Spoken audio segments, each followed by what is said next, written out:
On today's episode, we will review Kingdom Come by Jane Jensen. Then we will announce our next book. Welcome.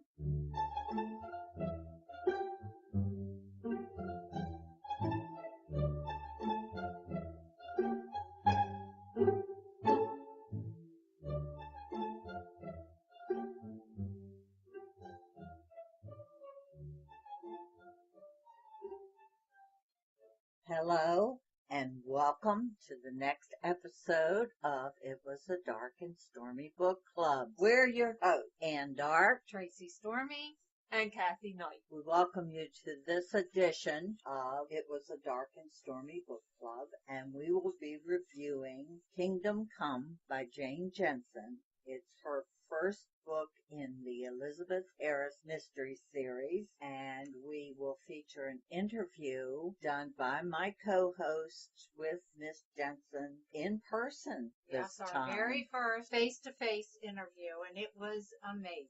Yes, it was. I was not able to attend, and I was heartbroken. She thinks foot surgery gets her out of everything. That's right. So I'm going to let them take over. Jane Jensen is the author of the Gabriel Knight and the Elizabeth Harris series of mystery. She also writes under the name Eli Eastman. She writes gay male romances. She wrote the Gabriel Knight series of books, which are based on the video game of the same name. She received her BA in computer science from Anderson University in Indiana, and she worked as a systems programmer for Hewlett Packard, and that led her to the video game industry. She lives in Pennsylvania with her husband on a large farm. Her husband is composer Robert Holmes, and that's about it. Okay, we're going to jump right into the interview now. I hope you enjoy it. We'd like to welcome Jane Jensen to the show, and we're going to discuss her book, Kingdom Come. Welcome, Jane. Hi, thank you. Thank you for having me. We had sent you some questions, and so we'll go ahead and go through those. What research do you have to do to create your character and storyline? Well, I guess the primary research involved in Kingdom Come was the Amish culture, which I have been interested in for quite a few years. So I've read a lot of books and seen documentaries and things like that. I've followed it for quite a long time. Plus, I live in Lancaster County. So, but there were, small details that I had to try to research. And then, whenever you write a book, there's all these things that you don't think that you're going to need. Like, because Elizabeth had been a New York cop, I had to do some research on, what the ranks were and what that would have been like for her, and things about farming and things about mules. And there always ends up being a lot of stuff that you don't realize you need to know until you get to that line in the book. And how do you, as far as the New York cop part of the book, do you just do that online, or? I tend to Google, but then I really like if I can find a first-person biography or something like that I can digest. That's a lot of time. I think you get more insight into what they're going through than if you're just reading history. Yeah. Well, speaking of the police departments, I think you said maybe in the beginning acknowledgments or what have you in your book that you stretched a little in how the Lancaster police, how they worked, or what did you mean by that? They have really distinctive areas. So, I have a police station that she works at in downtown Lancaster, but they probably wouldn't be the investigators on a case sort of more out in the country. That would probably be a township. So, you just enlarged their jurisdiction, basically. Okay. Can you talk a little bit about the process and challenges of getting your first book published? By first book, you don't mean Kingdom Come. You mean no, I mean anything. No, your very first book. Yes, the first novel that I wrote came out in probably around 1995 or so. I always wanted to be a writer, and I started my writing career in the computer gaming industry. That was where I had sort of an opportunity to start, because my degree was in computer science. So I started out in programming, and then I got a chance to move into video games, and once I moved into video games, I was able to write. So I had done 3 or 4 big, large adventure games, and really wanted to do a novelization on a a game that I had done. I did a series called Gabriel Knight, and that was a sort of paranormal mystery series. Okay. That character, he basically was a descendant of a long line of witch hunters. So he would sort of track down these paranormal. Anyway, I wanted to do a novelization based on that series, and so I wrote the first one, which was based on the games. And I was working with a game company at the time, Sierra Online, and they had worked with a New York agent to sell some of their properties, and they introduced me to her, and she was my agent ever since. She found a home that those books were published with Rock. Yes. They do a lot of sci-fi. So that was my first actual novel experience. Mm-hmm. Oh, okay. Well, it sounds like you were one of the lucky ones that you didn't have to beat the street too much. Yeah. Go into it cold turkey. I had, earlier before that, I had written a lot of short stories, that I sent out to magazines for years, and had most of them were rejected. And I had also started writing a book that I sent to an agent, and she wrote me back and just said, your writing just isn't strong enough to interest a publisher. And this was probably 5 years before I really started doing the computer games. I had sort of made an attempt earlier in my life to become a writer and to write fiction, and had been very discouraged by that. This was sort of like round two.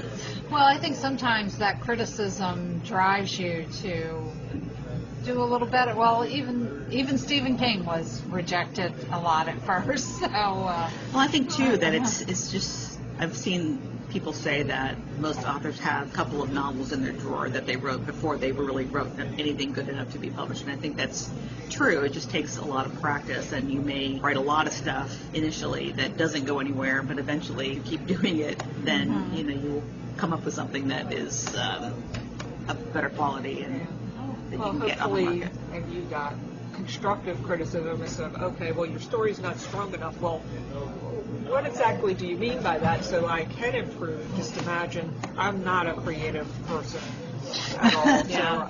So we need people like you to entertain us. Yes. I just imagine, well, if it was me, I would want to know, well, tell me what I could do better. Where are my problem areas? I don't think I got that feedback back then, but... Well, you certainly improved. We really enjoyed Kingdom Come. So. What do you read in your spare time? I read a lot of romance, both gay romance and straight romance, and I also like horror and thrillers.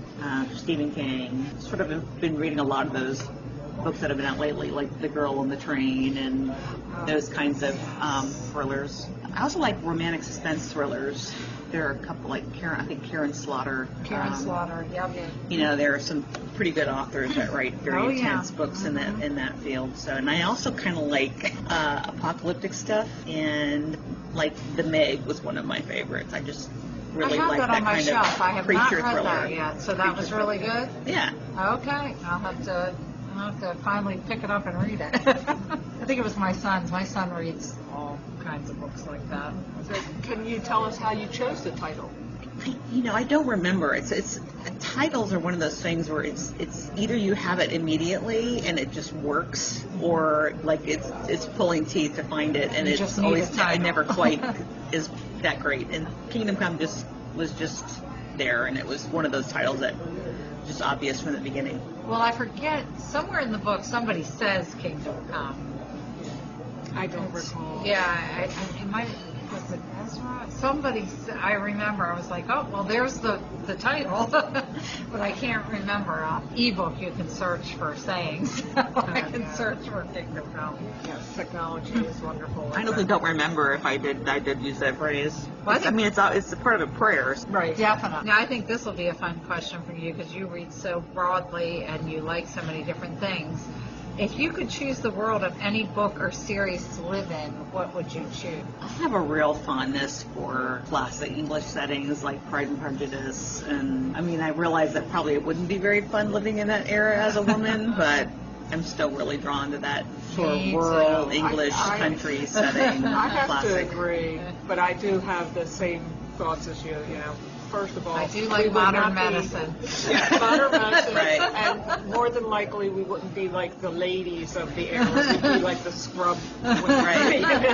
So, I mean, I'd like to be great to be like that sort of maiden aunt who's independent, who like maybe writes under a male pen name, living in a little cottage somewhere in an English village. But you probably wouldn't get that. So Well, I watched Downton Abbey, and I said I would even like to have been a servant, because it just seems like I don't know, it just was so quaint and wonderful. I'm sure in real life it was not like that. Yeah. Well, just like in the Amish community, from the outside looking in, it's supposed to be quaint and moral, and everyone's happy. Just that The reality is it's hard work. Yeah. It's really hard work. That's why they have 13 kids. Right.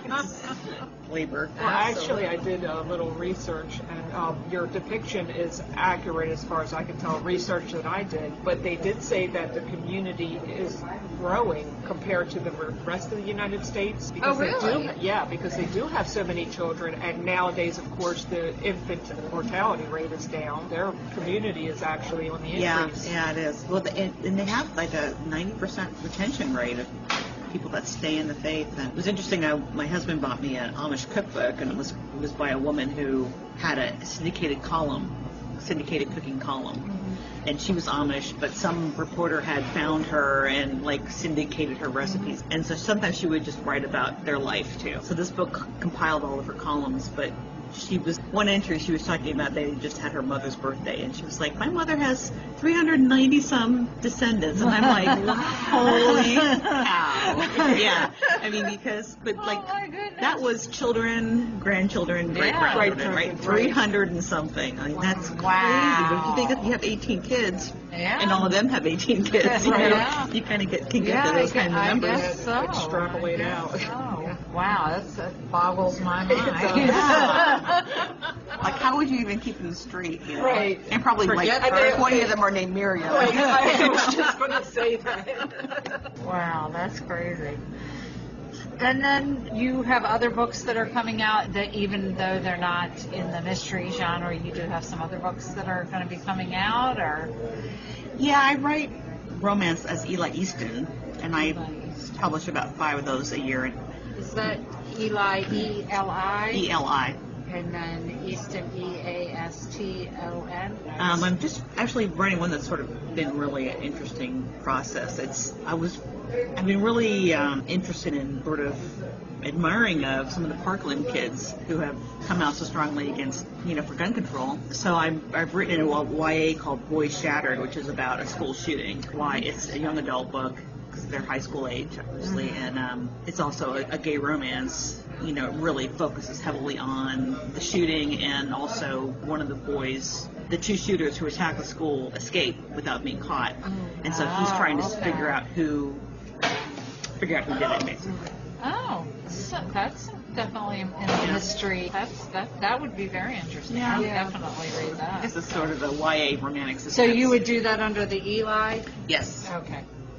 Well, we'll have to be on the lookout for that. Yeah, that's certainly timely, unfortunately. Yeah. Before we started recording, we had asked you, and I wanted you to repeat the story about the gentleman that you talked to, your real estate agent, about his take on your book. Yeah, so we're currently selling our 22-acre farm in Lancaster County, and our real estate agent is ex-Amish. He's a young guy. He and his wife both left the Amish community, and so I'd given him a copy of Kingdom Come, and he read it, and he wrote back that he loved it, and he also thought it was very, very accurate, the most accurate trail of the Amish he'd seen in books, which thrilled me because I tried to be as accurate as possible, but obviously I'm not ex-Amish myself. Glad to hear that I had not gotten it wrong. Yeah, that's a big stamp of approval right there, knowing that obviously very few Amish that are practicing Amish now would be reading a book like that, so I don't think you're going to get too much feedback from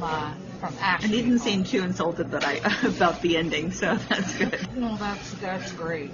I did find it interesting in the ending when both communities came together for the memorial, that the Amish community shunned Ezra because he had left, but they welcomed Elizabeth. So it was an interesting dynamic. I think it's because the shunning has to do with if you have basically their period like around 18 to 20 where you go through your rumspring, and then you have to make a choice. Right. And once you join the church officially of your own free will, then if you leave it, that's a bigger deal than if you have never been a part of it. That's why they would shun somebody who had already formerly joined. left the church after joining it. Okay, well that's an interesting point. Yeah. We did learn a lot from reading that book, because the only reference I had of Amish was, what was the Harrison Ford movie? I can't even think of the name I of can't it. think of it. Witness. Yeah, it's actually my mom's one of her favorite movies, and it was